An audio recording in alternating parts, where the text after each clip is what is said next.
Speech එක 8:40ට පටන් ගත්තේ. දැන් බලාපොරොත්තු වුණාට වැඩිය පිරිසක් ඇවිල්ලා දැන් ලොකු බාධාවක් තියෙනවා. එකක් මේ YouTube කරන මාධ්‍ය කරන අය සහ කැමරා අරගෙන ඇවිල්ලා ඊයේ මම හිතන්නේ ප්‍රවෘත්ති දැක්කනම් ජයසිරි මහ බෝධි ගාවත් ස්වාමින් වහන්සේලාට නිදාසේ ගමන් කරන්න බෑ. එතන ලොකු බාධාවක් වටේ ඉන්න ඇත්තටම වඳින්න ආපුවටත් බාධා වෙන පරිදි මේ මාධ්‍ය හසුරනවා කියලා විශාල බාධා වගේක් වුණා. ඊට පස්සේ අපි අද උදේ මේක පාලනය කරන්න කතා කරද්දි දඹුල්ලෙත් පොලිසියත් එක්කත් පොඩි ගැටලුම් ඇතුළු වුණා. දැන් මේ මෙතන ඉන්න ගමන් ජනාධිපති ලේකම් කාර්යාලයෙන් පොලිස්පතිතුමාත් අවස්ථා දෙකකදී කතා කළා මට WhatsApp group call අරන්. දැන් ස්වාමීන් වහන්සේලාට ඇමරිකාවේ යනකම් කිසි ප්‍රශ්නයක් නැහැ පාඩුවේ ගියා. අපේ පුදුමාකාර විදිහට කරද දැන් මේ වෙනකොට අර ආලෝක මේ සුනකයාටත් අසනීප තත්ත්වයක් ඇවිල්ලා මේ ප්‍රතිකාර කරනවා අපේ පොලිස් නිලසුන කංශයෙන් ගිහිල්ලා ඉන්න ඇම්බියුලන්ස් එක්ක. ඉතින් අර කරදර වැඩි. ඉතින් සමහර ප්‍රදේශවල එනවුන්ස් කරලා කියලා තියෙනවා කියලා ආරංචි මේ සෙනගට එන්න කියලා එහෙම කියන්න ඕනේ නැහැ. දැන් දැනටමත් ඒක ලොකු කරදරයක් වෙලා තියෙන්නේ. ඒ නිසා පාරේ වම්පසින් ස්වාමින් වහන්සේලා වඩිනවා. එතකොට ඒ පැත්තෙම ඉඳගෙන ඒ කෙසෙල් කොළ අතුරන අයට සහ වඳින අයට කරදරයක් නැහැ. හැබැයි ස්වාමින් වහන්සේලාත් එක්ක හරියට ගමන් කරන්න කාටවත් ඉඩ දෙන්නේ නැහැ. ඒක දැන් නැවතුවා.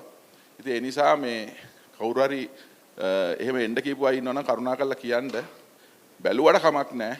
එතකොට ස්වාමින් වහන්සේලා කියන්නේ ඒගොල්ලන්ට එහෙම වුණොත් යන්න බෑ කියලා මේ ගමන. ඒතකොට අපි මේ බලාපොරොත්තු වෙච්ච කාර්ය වෙන්නේ නැහැ. ඉතින් ඒ නිසා හැමෝම උදව් කරන්න හෙට පටන් ගන්නවා මේ අලු විහාරයෙන් උදේට ඊට පස්සේ අකුරණට එනවා දිවාහාරයට ඊට පස්සේ අලවතු ගොඩ හරහා මෙහෙන් කටුගස්තොට මහනුවර එහෙම හෙට දවසම හවස් වෙනකන් ගොඩක් රැ වෙන්නත් පුළුවන් බලාපොරොත්තු වෙනවට වඩා කිලෝමීටර් 40 ගාණක් පයින් එන්න ඕනේ සාමාන්‍යයෙන් පැයකට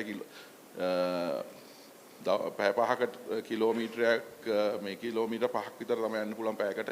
එතකොට සෑහෙන හවස් වෙන්නත් පුළුවන්.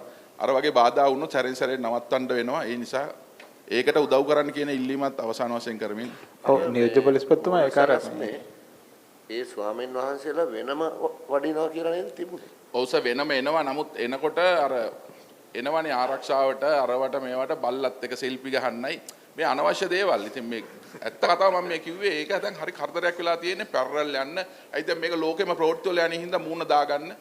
ඉතින් පාලනය කරන්න ගියාම අනවශ්‍ය ගැටුම්. ඉතින් දැම්ම කිව්වේ දැන් මම දැන් කොහොමත් හෙට උදේට මම යනවා. මාධ්‍ය ගැන මම වැඩි මොකුත් කියන්නේ නැහැ. මේක තමයි. ඔව්. අපිට මේ බලකඩුවට නේද අපිට ඉස්සල්ලාම බලකඩුව එන්නේ අපිට සම්බන්ධනේ වෙලාව දල වශයෙන් කීයද දැන් වෙනස් වෙලාද කොට? නෑ ඒක දැන් උදේට පටන් ගන්න වෙලාවත් එක්ක වෙනස් වෙනවා. දැන් අද උදේ 7ට පටන් ගන්න තීච් එක උදාහරණයකට 8:40 වුණ හින්දා නාවුල පාසලේ නෙමෙයි දිවාහාරේ ගත්තේ ඊට කිලෝමීටර් 8කට එහාන් දඹුල්ල පැත්තට වෙන්න පාසලක හදිස්සියෙම මේ දිවාහාරේ අතර සූදානම් කරගෙන හිටියත් එතන කරේ නෑ. අතන පොඩි පාසලක ගන්න උනා. ඉතින් ඒ වගේ වෙනස් වී වෙනවා ගරු මන්ත්‍රීතුමා. පටන් ගන්න වෙලාව හරියට උදේ 4ට පටන් ගත්තොත් ගේන්න පුළුවන් පාගමන ගැටලුවක් නැහැ. කොහමද අපේ ආයතන ඔක්කොම මේ සූදානම් වෙලානේ තියෙන්නේ නුවර. අපි ඒක ඉතින් ඒ විදිහට මෙතුමා කියන අදහසත් සැලකිලි